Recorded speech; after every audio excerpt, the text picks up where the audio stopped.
Okay. All right. So live and learn. Yeah. You got to live and learn. Uh-oh. You don't like my singing? Well, I don't mind you doing a solo, so low as I can't hear you. All right. So with us on the line, we have a very special emergency audio podcast.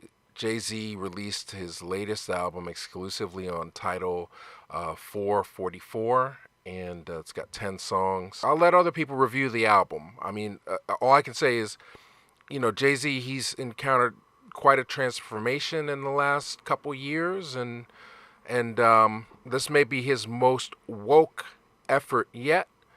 There's a lot of songs dealing with just being a more mature human being, growing up, black empowerment, wealth, privilege. It runs the gamut.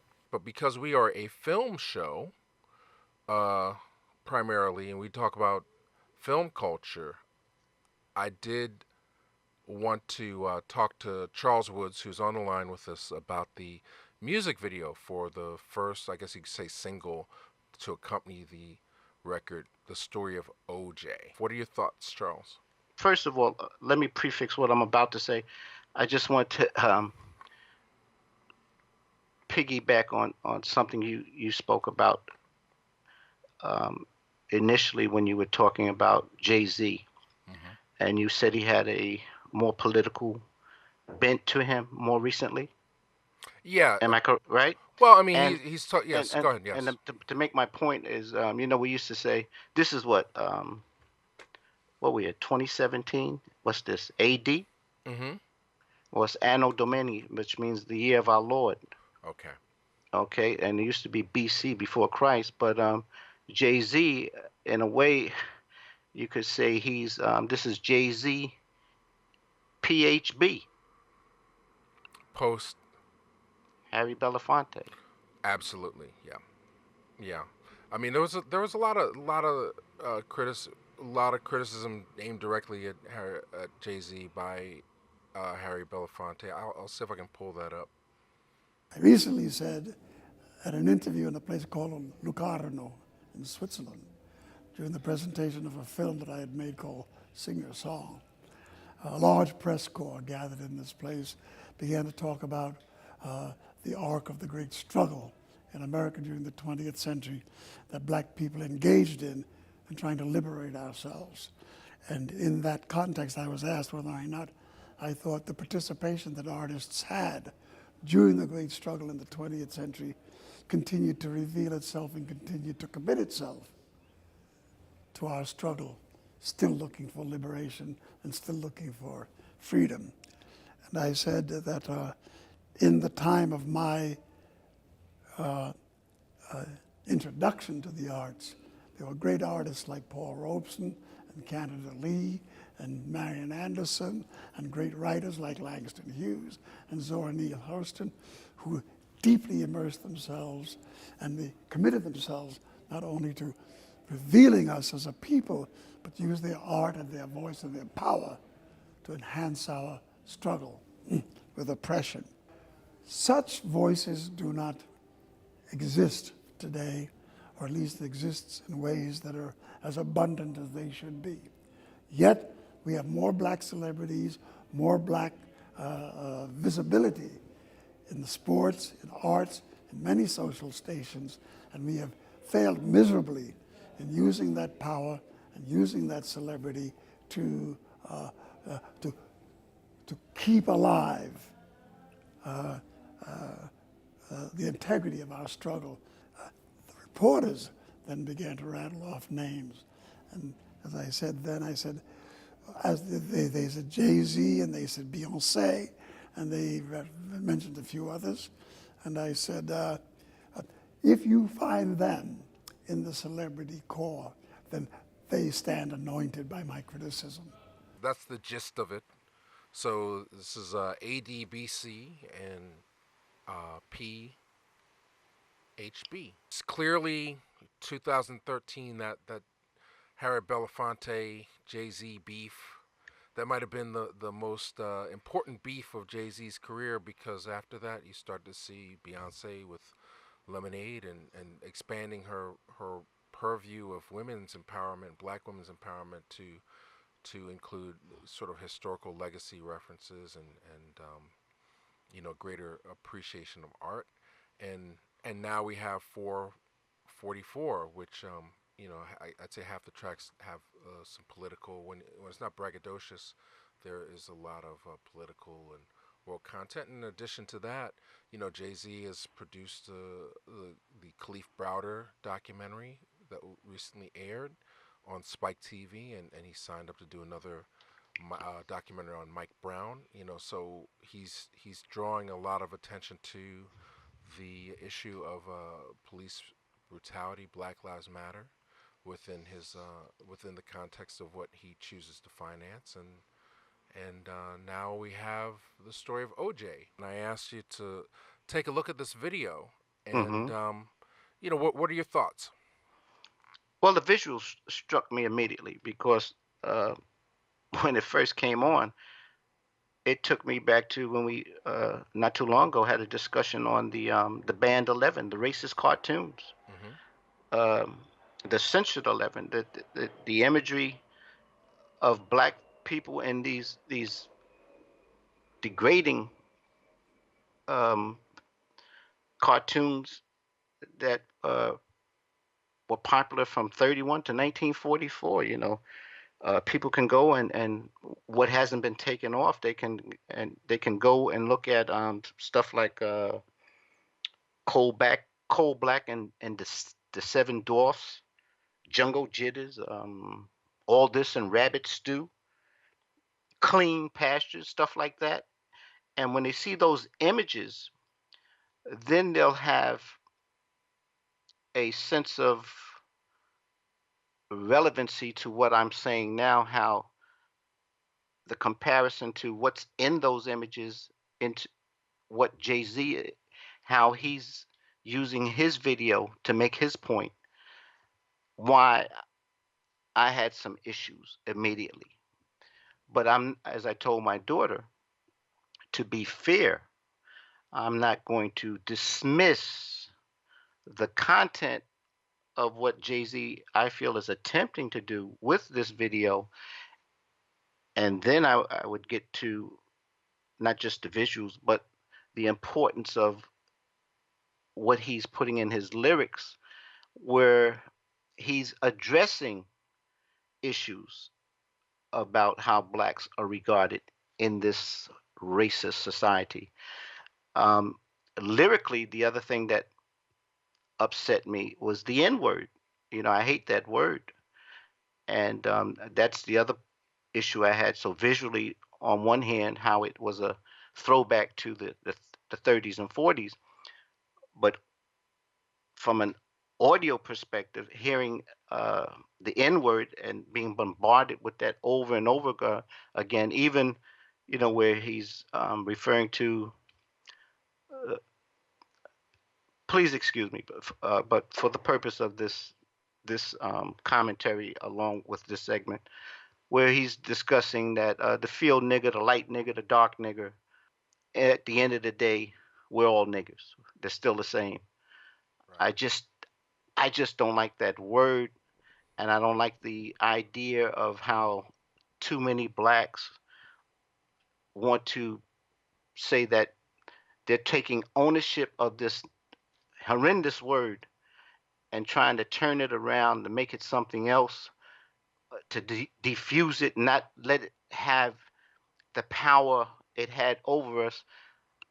I hear that, but I just think they're dismissing the horrendous history of that word and how that word was used. It was like, as I said before, maybe the last thing a black victim heard before he transcended to another world as a result of being strung up, brutalized by people who didn't see him as a human. As a piece of art, I would say that it belongs in a museum, as does a lot of those censored 11 cartoons. But yeah, I think that you're touching right at the crux of what this exists as. which is his statement, his piece of art, and I think it's designed to provoke in the same way, maybe more so than just using the word nigger, because as I mean, for those who weren't there when we showcased those films, if you look at the thing about especially animation and those images caused a great deal of pain, and that's why they're not shown. You know, uh, they literally drew black people as monkeys. So for 2017, for him to bring that image back as a reappropriation uh, is daring. I don't.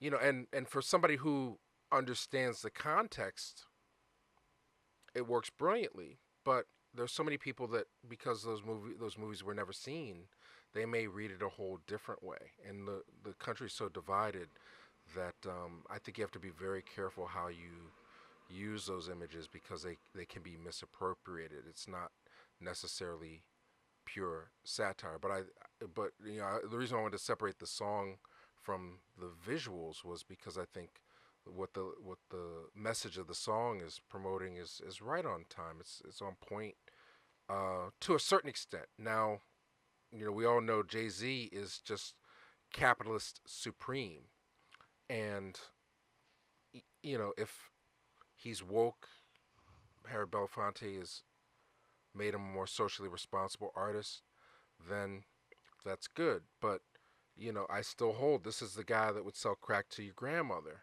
back in the day.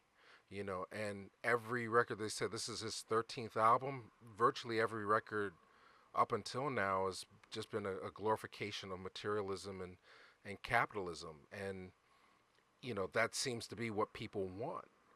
So, and we can dissect the video even further if you want to, in terms of what the story of the video is, as opposed to what the lyrics and the record are about. The thing is this: the same thing happens where the images we get, there's certain images they'll allow for the statement to continue that we're nothing to be taken seriously. And that's the issue I have, where number one, you can put messages all over the place, but a picture's worth 1,000 words. If Why couldn't he use different imagery? And I'll tell you what I feel the reason why they don't use different imagery, Mm-hmm. because even though you want to, let's say, get political, they still want to contain, circumscribe, and conditionalize the imagery, where you don't see, he mentions Jews in this video. Am I right or wrong? Yeah, well, yeah, modeling our lack of wealth against their success in real estate. Yeah. Did you see any image of maybe a Hasidic Jew in there? No. Okay, that's my point. Okay. Well, I mean, so yeah, let's break down the video in terms of decoding some of the images. You have basically Nina Simone sampled, and she's playing a show, and lots of black people on stage. But it turns out it's sort of like I guess maybe it's a reference to Hottentot Venus. The Hottentot, people need to look up that Black Venus whole thing. Mm-hmm. They always want to eroticize and make exotics of black women, and the whole thing with the sexuality of black people, period. They never want to say it's loving, it's always lustful. And that goes back to, as I told you, Thomas Jefferson in the notes on the state of Virginia. He talked about how blacks were ugly, and as uh, they weren't total human beings. They didn't have the capacity on an intelligence level as Right. white folks. Right, which is why we were stereotyped in those early animations as being monkeys. Yes, and I'm gonna tell you another thing is right quick. And I know we want to make this quick, but the thing is that the reason why I have such an objection to this attempt to say we can take the power out of the N word is, we are the only so-called racial group that wants to make an endearment out of a nasty epithet. People who are supposed to be Hispanics or whatever, you don't hear any of them say, I'm going to go see my spick today. My spick, that's my homie. You don't hear Italians referring to I got to go see my wop today. You don't hear anyone saying my kite. We're the only fools trying to take something nasty and horrendous and want to say we're going to change it. Absolutely. Well, J-Bo is a play on Sambo. You know, obviously he's being depicted as sort of the lead character set in New York. There's direct references to some of the Warner Brothers cartoons. The style of animation Yeah, is and this imagery is the same thing that you okay, let them have that imagery. That's the visual, Mike. hmm The same way they'll allow us to have the audio with the N word. But look what happened when Michael Jackson tried to say "Don't Jew me." right. Was that ever allowed to be released? They took all the copies off the shelves and made him re-record it. And you see what happened with Jesse Jackson when he made the mistake of using the word Town. Right.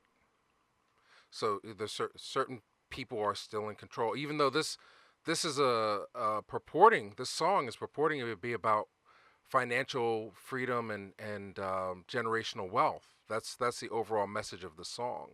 And then the big news of the day is when Mr. Wigger, that's the term Wigger, hmm Bill Maher, when he referred to himself as a fill-in, everyone's bent out of shape.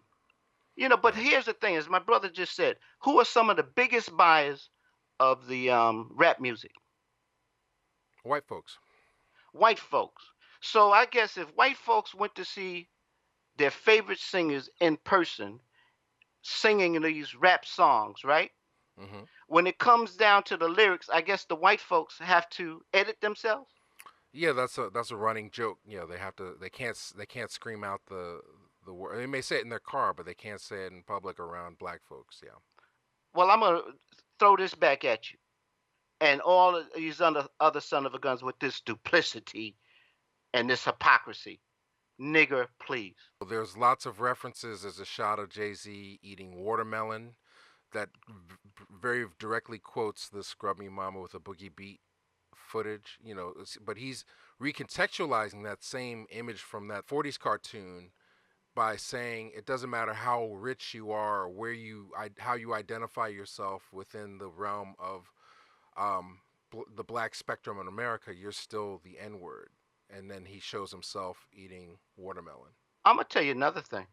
I think what has to happen for people like Jay Z hmm and Beyonce and others with their popularity, their wealth, if Jay Z is serious,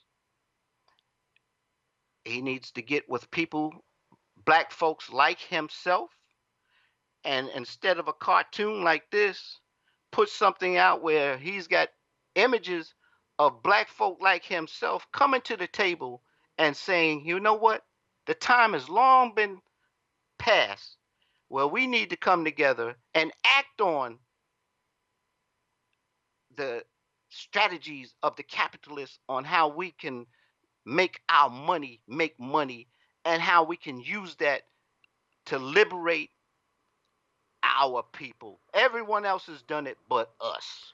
Yeah, there's a so DJ Khaled's video for "We Got the Keys" approaches that, but it's all seated within sort of a capitalistic, flossy kind of thing. So I mean, and to be fair, I think the whole point of making a cartoon like this is to provoke dialogue. If you make it too realistic, yeah, you risk a threat of people just taking it too literally and not necessarily hearing it. But then also the fact that he did it this way, it's going to spark dialogue.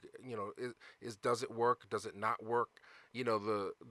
The title, the story of OJ. It comes directly from the Oscar-nominated movie about OJ Made in America, where he said, "I'm not black, I'm OJ," and then so we see him running the ball, and he's like, "Yeah," so juxtaposed against images of J-Bo and sort of, I don't know what Nina Simone's character would be called, but yeah, I don't want to call Nina Bo, but Well, I just want to piggyback on that. If it's about provoking dialogue, then that's good. But the thing is, I think we can talk ourselves to death. When is it going to result in action? Yeah, well, that's well that we'll get into that as the cartoon moves along. So regardless of what your stature is in the society, you still are considered a nigga. You sit at the back of the bus, according to this cartoon. So it's reflective of society in a way, and also I think when you're showing these '30s images and things like that, it's reinforcing a concept that not much has changed. You know. And that's why I say, um, with the context of how it was presented, it's not idealistically perfect. All art is idealistic. All Hmm. art is propaganda. But I applaud Jay Z's efforts. Um, I think it's a step in the right direction, and I commend him for that. But I feel if he's at a point at this PHB moment, then you know what? Reach out to some politically minded people, some people like Claude Anderson, and some people who have some ideas about how we can strategize to really do what Harry Belafonte was saying, that the artists of his day, the Paul Robesons and the Josh Whites, what they were trying to do through their art as being artifice, artifice, which Hmm. is a play on artist and activist, how we can use our art to be a means to bring about Right. And black liberation. you've got to reach people at their level. I mean, the danger when it's I think on some level this may be more dangerous than trying to say we're taking the N word back, in the sense that so many people have never seen the original images. So, these kind of images of black folks being depicted as monkeys and Remuses may be fresh to a lot of people. And then also, from a fear standpoint, how are younger people who have no other way to contextualize this information receiving this other than wow, it's kinetic. And It's and catching my eye. I told you not to cut you, Mike, but I Hmm. told you I've come to the conclusion that if a lot of people are getting upset of the allusions to black folks as apes, I told you I just came to the conclusion that in many ways uh, that connection is correct. We are apes How so? because we are aping a culture that is not conducive to our survival. And the reason why we can't liberate ourselves is because we're opposed to being black, Mm. and we're opposed to appreciating true black culture. And we've been so um, inundated with the Eurocentric mind that's the double consciousness that W.E.B. Du Bois spoke about. We're too busy trying to be white folks. That's what Right. Fanon spoke about. Black skin, white mask. We can't get out of this condition because we're too busy trying to be white folks, and that's why black power was killed. But Once we start appreciating our true greatness and knowing about it, and we're not going to get it from the media because they're not going to show you the true gods of Egypt were black. They're not going to show you black heroes. They're going to give us nonsense. But once we start learning about what black power really meant and how an Afrocentric mindset was about the start of our being liberated, well, then if Jay Z wants to continue along this lines and bring the other brothers and sisters with money and finances and find a way to strategize to turn that wealth that we have into things that will be about us like everyone else, then right. change will come about. Let's dissect some of these images. I mean, he draws reference to the butler, and he says he chose to be among the hustlers, and he hustled his way into some money, and that's a great image. How one of the key great images in this piece is how you see the one of the jigaboos or whatever picking cotton, and then they put the cotton in the mill, and it turns into Ku Klux Klan hoods. KKK people end up walking out with hoods on their back from the cotton that was picked by slaves. This whole society was built on the backs of black folk. And now, when you bring up the idea of reparation, these suckers want to say, "Oh man, how much more they want us to do? We gave them welfare and everything else." This society, they could never pay back all the black people that were killed um, in their attempt to bring us over here to do the work for nothing. These, oh man, don't get me started. Well, keep going. There's a key line in the song as well. The next image you see is you see black angels going up into the sky as Jay-Z's walking by, and the lyrics uh, go, house nigga, don't fuck with me. I'm a field nigga with shine cutlery, gold-plated quarters where the butlers be. I'ma play the corners where the hustlers be. And then you see the black angels going up into heaven. I told him, please don't die over the neighborhood that your mama renting. Take your drug money and buy the neighborhood. That's how you rinse it. I don't want my eyes to miss something that younger eyes see, because you're younger than me by 2 decades, and your experience is different. As I told someone else, I may not see something that they see, and they may not see something I see, because your lens is based on your experience. Right. Okay, so the thing is, I'm like I say, a lot of people, they may get upset with me, but hey, I'm trying to be, when I make an analysis, I'm trying to be as factual based as possible, because I told you before, I'm not going to say something just to sound good. I want to say something if it's good and sound. You Mm-hmm. know, if you don't like what I have to say, don't give me no ad hominem attacks. Don't cool me and whatnot. Tell me what your difference is. School me.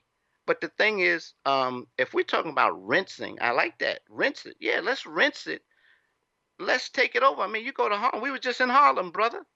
Harlem has a whole different look, but gentrification, is that the way where certain people come back and take over?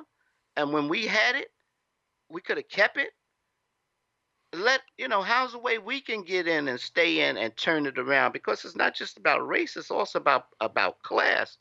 But how can we rinse things when we're too busy? Integration, I told you before that there's a paradigm to it, that there's a contradiction to it. Integration led to our disintegration. When we had to rely on each other, we were stronger. Mm-hmm. Okay, now if we want to help each other, we want to liberate each other, then we need to depend on ourselves for the change we seek. Well, I mean, as we'll discover later, this year, Snowfall is going to come out from John Singleton. There's a reason why drugs got into those neighborhoods in the first place, and there's only so much that you can do as a gangster with your money. It's not just about, hey, I got money, let's floss, go to the strip club, but there's certain activities that you can do. I mean, just to say that you could just take your drug money and buy property, launder the money, and I think it's brilliant. They cut to the Black Mammy image that goes also from the Scrub Me Mama um, cartoon. They echo that. They sample that under that shot. There's only so much you can do from within the crime realm, and actually get away with like owning property without paying people off or what have you. So I think it's a simplistic statement to say, oh, all y'all drug dealers that got killed or got caught, y'all should have laundered your money legit instead of buying a bunch of stuff that was more ostentatious. You know what, Mike? Here's the thing. Uh, I said we're aping Whitey, right? But the thing Hmm. is, if even Minister Farrakhan talked about the Jews and how they took over Hollywood, and he always complimented them on how they used their wealth Hmm. to and become politically uh, a viable force. Okay, Right. but the thing is, hey, we want to talk about criminals and how they use their money. You don't think this whole society was based on a bunch of white criminals doing what they did? Well, You absolutely. you go kidnap somebody. Is that a crime? Yes. Well, what did they do to black people? Well, touche. Okay. Alien abduction. Come on. You know, they talk about the curse of the Kennedys. You know the history of the Kennedys, how they made their wealth? Hmm. Okay? Behind every great wealth is a crime. And you don't, as I said before, the GOP, what I call is a gang of pigs. You don't think what they're trying to do is criminal? Do you think Trump is in office because he was legitimately elected to office? Yeah, I there's a told crime. you. There's a crime there. Yeah. I told you Bush was selected, Obama was elected, and Trump was put in. Okay. Well, then there's the reference to Dumbo. That's one of the most offensive images in animation as far as black stereotypes, and very very clever how his lyrics would turn into animation in the sense that he's saying if he had bought the property at 2 million, it'd be worth 25, and instead he spent it on private planes. Well, I So told you the problem I'm having. You know, you go look for a place. You got these consortiums. Everyone, you don't see a whole bunch of black folks doing it, but they're going in, buying a property cheap, flipping it, and making it tough. If you don't have a certain income, you're locked out. hmm You're locked out. So, brother Jay Z, Puffy's got a lot of money. Oprah, get together and start thinking. You know, Oprah, don't send all your money to Africa. Gee, come on. yeah. Um, let's get a plan together. You know, and like, um, what were you saying? You told me earlier. Some people had issues with your station being called Reelblack. Yeah. Anytime we call ourselves Reelblack or Black Lives Matter, they have conniptions. People have conniptions. Come on. Ain't nobody, you know, every time we start thinking about some black power, people get scared. Now, I'll tell you why they get scared. hmm You know, Eddie Griffin does a thing where he said the most dangerous kind of black man in the world is not one who's got a Uzi or a gun in his back pocket. He's someone with what? Education. Someone with a book. Yeah. Okay, the education. And I told you, and if anyone's gotten this far, all they need to do is look at, you know, they know the word genocide, they know the word extermination. I want them to look at the word obliterate. Okay. Obliterate. Obliterate. Okay? And obliterate. And we're going to obliterate these people. Take away the OB, and you got what word? Literate. Literate and literate. It's about being literate. Right. I mean, that was even in the Willie Lynch letter. Keep them dumb. That came out in Birth of a Nation, where if you got a black that can read, well, hey, that's a Right. dangerous brother. Right. So I mean, and we're way over time on this. So I just want to the key image for me, just to wrap things up. Um, I mean, again, I think the song is brilliant. I think as a work of art, the animation is brilliant, although simplistic in my sense. And as you're saying, and I agree. Like the conclusion of the cartoon is that he has used all this money that he's made from music, and now he wants to take over the music industry by having his own company and making sure that his people are fed. And now instead of paying me, it's like I'll pay you and I'll keep what's left for my future generations. So that's a positive message. It's the same kind of message Boyce Watkins is talking about and Claude Anderson is talking about, and it's needed. And maybe people who ordinarily wouldn't be in tune to that message might be exposed to it through this piece of music or this music video. However, I have a big problem with the conclusion of the video, knowing Jay Z's former roots. So we see the bodies going up in the air and the angels going up in the air, and then at the end, J Bo comes back to the hood and sprinkles all the kids. And I'm not my image stalled. All the children get money from the sky from Jabo, and then he flies off into outer space, and the world spins, but there's no more planets. There's no more land left on the planets. So he sort of hatched his escape and left all these kids with money, as if wealth, financial money, is the key to empowerment. And I wholeheartedly disagree with that analogy. To me, education is the key to liberation. Well, no. Education is important, Mm-hmm. but the whole thing is education is relative. Okay. Okay? What is important?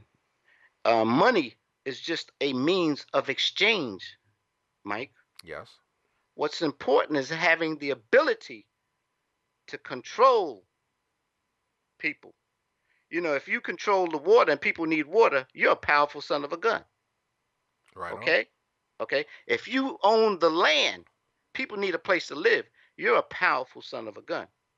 Okay? Mm-hmm. Wealth is just an agreed upon medium of exchange. Wealth is important to get things, but it's important that we know what to go after and how to keep it. Okay. Yeah. And Well. land, that's why they call it real estate, because it ain't phony, brother. Well. Yeah. Truth be told, there are a lot of people with degrees that ain't got no money, ain't got no power. So, you may have another thing, but having money and not knowing what to do with it, I think is a mistake. It's first of all, it's knowing the keys to power. And when you look at how these guys stay in control, they know the keys to power. Okay, it's political, it's wealth, it's about the message. Okay, the resources. Mm-hmm. Okay, you just take POWER. You control the politics. O, you control the oppression. W, the wealth. Okay. Mm-hmm. E is talking about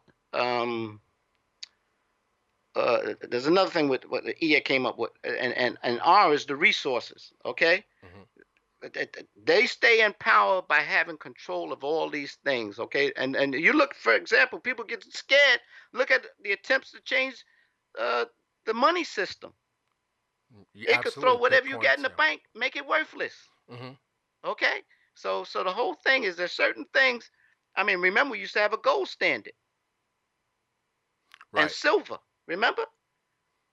Mm-hmm. You got people need to pay attention what's going on, and then the other thing is, how do people stay in power? You look at how they're going after the voting.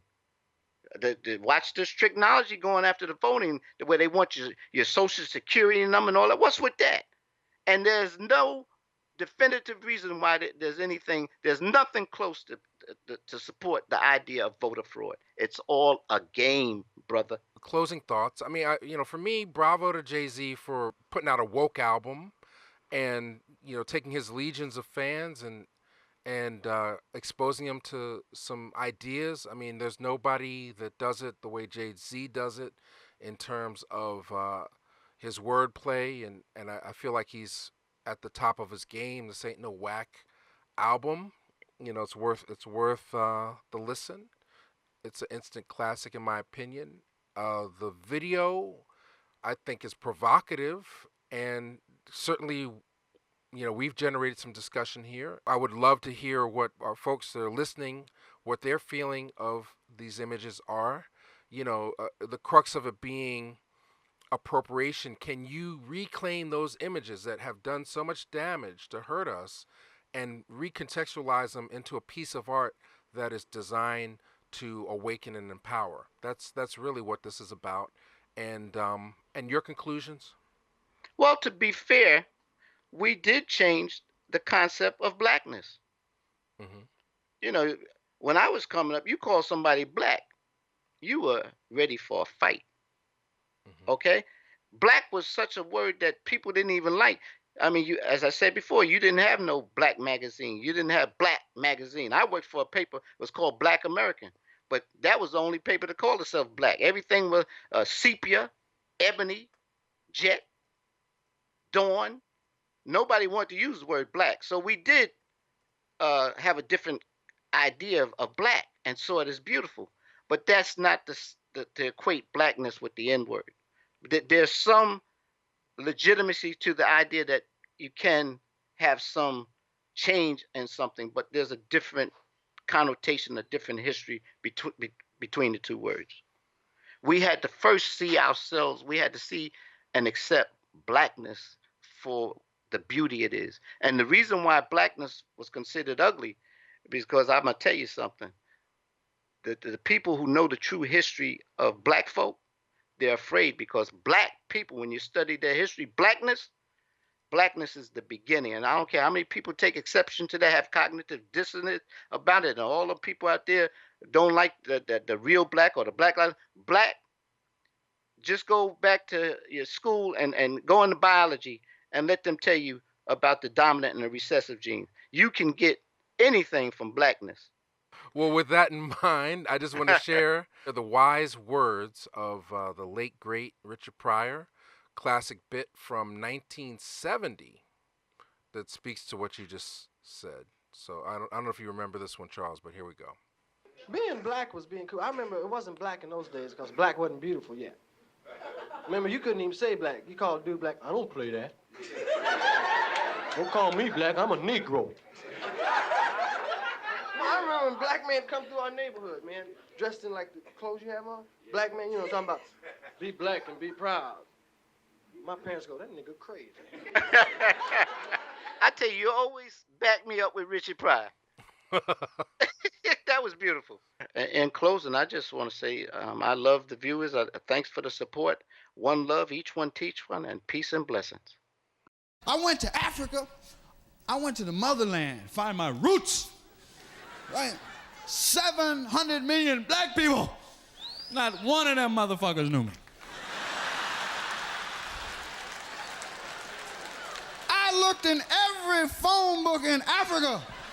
I didn't find one goddamn Pryor.